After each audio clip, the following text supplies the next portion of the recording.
नमस्ते, आदाब, सत श्री अकाल। मैं हूँ सचिन सौरभ। और क्या है ना कि कल हमारे कॉलेज में कंपनी आ रही है प्लेसमेंट के लिए। और ये जो कंपनी है ये खासकर स्पोर्ट्समैन के लिए बहुत ही बढ़िया है। तो चूँकि आप लोग को पता होगा कि हम स्पोर्ट्स से जुड़े हुए थे, तो हमको लगता है कि ये जो कंपनी है मेरे लिए सही है।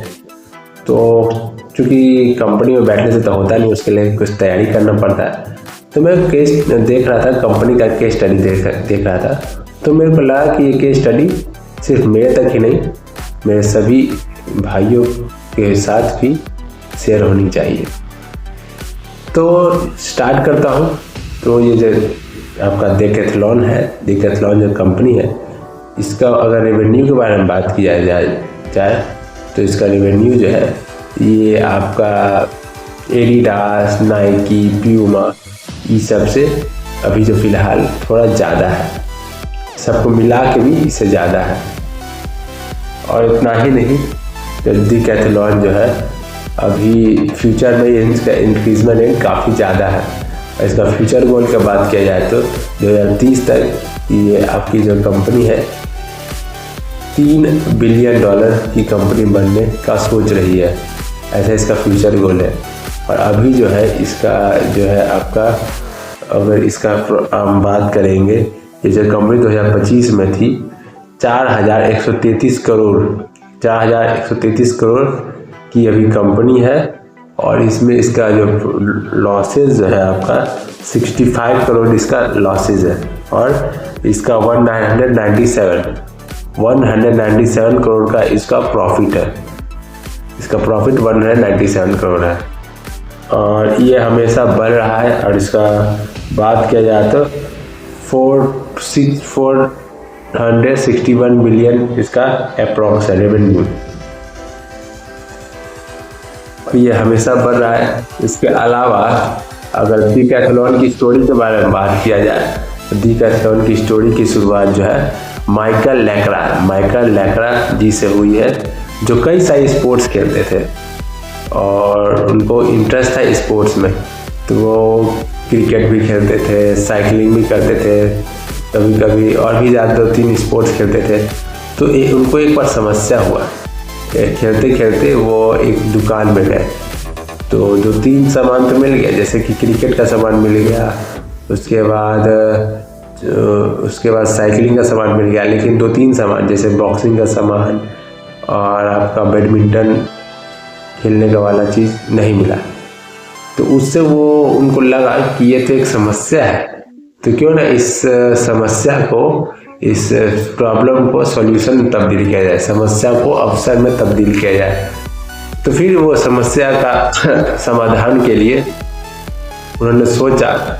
और बहुत ही सोचने के बाद उसके 5 साल बाद, मतलब कि 1970 से 1975 में उन्होंने अपना खुद का एक छोटा सा स्टोर खोल दिया।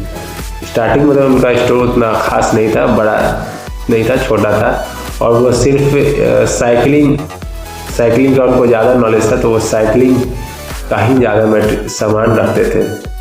लेकिन उसके बाद उन्होंने 1986 में जो है उन्होंने अपना जो गुड्स था उसको खुद ही बनाने लगे और खुद ही बेचने लगे, जिससे बिचौलिया जो था आपका ख़त्म हो गया।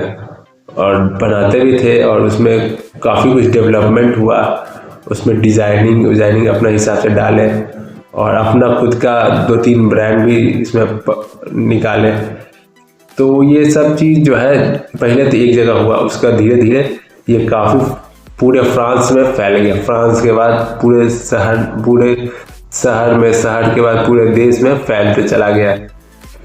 तो अगर इसका पहला स्टोर का बात किया जाए तो उनका पहला स्टोर 1975 में आपका फ्रांस के लीलस शहर के इग्लेस शहर में ये हुआ था। इनका पहला स्टोर था। उसके बाद ये तब्दील होते 2009 में जो है ये आपका भारत में आने का सोचे। भारत में तो अलग अलग पॉलिसी रहती है सरकार की, जैसे कि आप लोगों को पता है। तो सरकार की ये पॉलिसी थी ना कि अगर भारत में आना है तो सामान जो है भारत में ही बनाना है। लेकिन भारत में वो सामान तो स्टार्टिंग में बना नहीं पाई, तो उनको क्या था ना, वो पहले स्टार्टिंग में भारत में होलसेल में बिजनेस करती थी, मतलब कि थोक विक्रेता में ढेर मनी सामान। उसके बाद सब्सक्रिप्शन लाई, उसके बाद मेंबरशिप, मतलब कि जो उनके मेंबर है वही से आप सिवा के खरीद सकते हैं। चूँकि डिकैथलॉन का नाम बहुत ही अच्छा था, अच्छा खासा बना हुआ था, तो और भी कस्टमर उनके तरफ अट्रैक्ट हुए और वो अपना प्रोडक्ट धीरे धीरे भारत में ही बनाने लगे। तो जो रिक्वायरमेंट थी, जो 38% जो रिक्वायरमेंट थी वो फुलफिल हो गई। उसका जो आपका डिकैथलॉन जो है ये सबके लिए खुल चुका था, जो भी आपका आएगा बायर आके खरीद के ले जा सकता है। अभी जो है प्रेजेंट टाइम में 2025 में जो है, जो इसका जो आपका सेल निकाला गया था यह है 63%। 63% जो है ये आपका अभी 63% जो है गुड्स जो बनता है वो हमारे पूरे भारत में ही ये बनता है और ये बिकता भी है भारत में ही। और इसका फ्यूचर गोल है कि 93% जो है वो भारत में ही आपका बने 2030 तक। देखते हैं क्या होता है।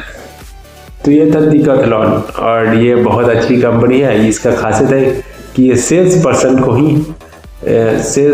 जो होता है ये स्पोर्ट्स पर्सन ही होता है। स्पोर्ट्स पर्सन जैसे कि हर आदमी को अलग अलग स्पोर्ट्स का नॉलेज होता है। जैसे कि हो गया कोई हॉकी प्लेयर है तो वो हॉकी का ज़्यादा बढ़िया नॉलेज रखता है, कोई क्रिकेट प्लेयर है तो क्रिकेट का बढ़िया नॉलेज रखता है, कोई बॉक्सिंग प्लेयर है तो बॉक्सिंग का बढ़िया नॉलेज रखता है, कोई जिम करता है, जिम इंथुजियम है तो वो जिम का बढ़िया नॉलेज रखता है। तो वही तरीके से अगर कोई भी वो ग्राहक आता है तो उसको ग्राहक के रूप में नहीं देख के उसको एकदम अपना, जैसे कोई स्पोर्ट्स खेल है तो उसको हम सलाह देंगे ऐसे कि उसका ज़्यादा खर्च भी ना हो और वो संतुष्ट भी हो। मतलब कि सबसे पहला रिक्वायरमेंट है ग्राहक को खुश रखना, उसको ऐसा गुड्स ले देना कि वो ऐसा ना लगे कि डील महंगा हो गया, वो खुश रहे और जब जाए और जब दोबारा आए तो 2-3 बंदे को भी लेके आए, जिससे सेल इंक्रीजमेंट हो। जैसे कि अगर कोई आया, कोई जैसे मेरे साथ हम क्रिकेट पे हैं तो कोई हमारे साथ आता है बोलता है कि भैया हम अभी क्रिकेट शुरू किए हैं और हम क्या करें, तो हम सबसे पहले तो उसको महंगा सामान नहीं सजेस्ट करेंगे, बोलेंगे कि बाबू तो स्टार्ट किया है तो पहले सबसे सस्ता सामान, सस्ता भी नहीं मतलब काम चल जाना चाहिए, मतलब इसको सजेस्ट करेंगे कि आप कम से कम 2-3 हज़ार का स्टार्टिंग में बैट लीजिए। बैट में ज़्यादा खर्चा नहीं करना है, जब आगे जाइएगा तो 12 से 15 हज़ार का या 30 हज़ार का बैट लीजिएगा। अभी तो ज़्यादा नहीं, 2-3 हज़ार का बैट ले लीजिए, काम चल जाएगा। और इंग्लिश भी लो या कश्मीरी भी लो, 5,000 के 5,000 के आसपास में आ जाता है।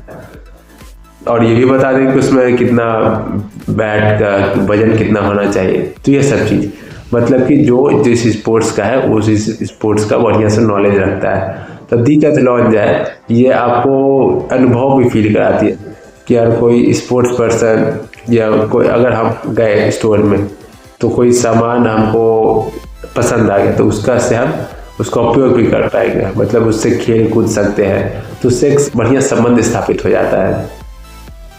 और ये संबंध जो है ये नाइकी और रीबॉक इसमें क्या रहता है रखा हुआ है, इसको छूना भी मना रहता है। लेकिन डिकैथलॉन में ऐसा नहीं है, आप उसका सामान का बहुत अच्छा से उपयोग कर सकते हो। तो ये इसकी खासियत है। तो ये था डिकैथलॉन का स्टोरी जो बहुत ही इंटरेस्टिंग है और मैं अपने तरीके से बेस्ट कोशिश करूँगा। आशा करता हूँ को आप लोग को ये अच्छा लगे, और अच्छा लगे तो अच्छी बात है, बाकी तो मैं तो लगा ही हूँ अपना बेस्ट देने के लिए। बाकी कल मिलते हैं एक नए केस स्टडी के साथ, मज़ा आएगा, इंटरेस्टिंग होगा। तब तक के लिए नमस्ते, गुड नाइट, सलाम। और हाँ, वीडियो पसंद आए तो लाइक शेयर सब्सक्राइब करना ना भूलें। धन्यवाद।